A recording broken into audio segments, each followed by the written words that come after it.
శ్రావణ మాసంలో చాలా పరిహారాలు ఉంటాయమ్మా. మీ చెయ్యి బంగారు చెయ్యిగా మారాలన్నా, అద్భుతాలు జరగాలన్నా, శని కూడా, సూర్యుడు కూడా, శుక్రుడు కూడా అనుకూలం అవ్వాలంటే కూడా మీ గోళ్ళకి ఎప్పుడు గోళ్ళ రంగు వేసుకోవాలి. రెడ్ కలర్ కానీ గులాబీ రంగు కానీ దానికి దగ్గరలో ఉండే మీ గోళ్ళు చూడండి ఎప్పుడు కూడా పద్మాల్లాగా ఉంటాయి. గోళ్ళకి పద్మం రేకులు ఎలా ఉంటాయి ఎలా ఉంటుంది. పద్మం రేకులకు ఉండే దగ్గరకు ఉండే కలర్ జనరల్గా గోరింటాకు పెట్టుకుంటారు. ఈ రోజుల్లో సాధ్యం కాదు కాబట్టి గోళ్ళకి రంగు కంపల్సరీ ఈ రోజులు వేసుకోవాలి. వేసుకుని పొద్దున్నే మీకు ఇందాక ఇచ్చిన మంత్రం ఏదైతే ఉందో ఆ మంత్రాన్ని 108 సార్లు చదువుకుని అదే చేత్తో కొద్దిగా కుంకుమ లక్ష్మీదేవి మీద వేసి, ఈ రోజుల్లో పాటించాల్సింది ఒక బ్రహ్మాండమైన సూత్రం ఉంటుందమ్మా, ఒక అద్భుతం అది. రోజు పొద్దున్నే మీరు ఎలా అయినా భోజనం చేస్తారు, భోజనం వండుతారు, బియ్యం. లక్ష్మీదేవికి ఎప్పుడు అన్నం అంటే ఇష్టం ఆవిడకి. ఆవిడ పాల సముద్రం నుంచి పుట్టింది కాబట్టి పాలు అంటే ఇష్టము.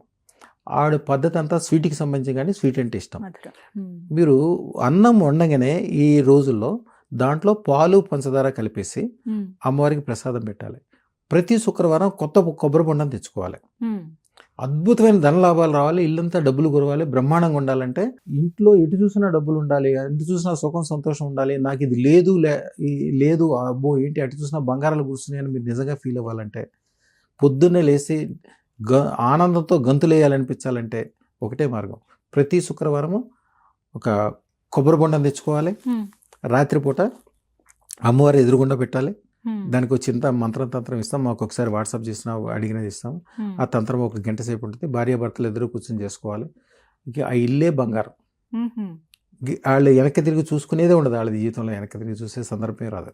ఈ శ్రావణ మాసంలో ఆ పవర్ ఉంటుంది. లక్ష్మీదేవి రెడీగా ఉంటుంది, చెప్తున్నా కదమ్మా. మీరు అడగటమే ఆలస్యం. ఆవిడ చేతితో పట్టుకుని బరువులు ఎక్కువ ఉంటాయి. మీరు చేతితో తీసుకోగానే ఆవిడకి ఇంకా సంతోషం. కానీ మీ నోటి వాక్కు మీ ఆశీర్వాదం, సంతోషం అండి అమ్మమ్మ.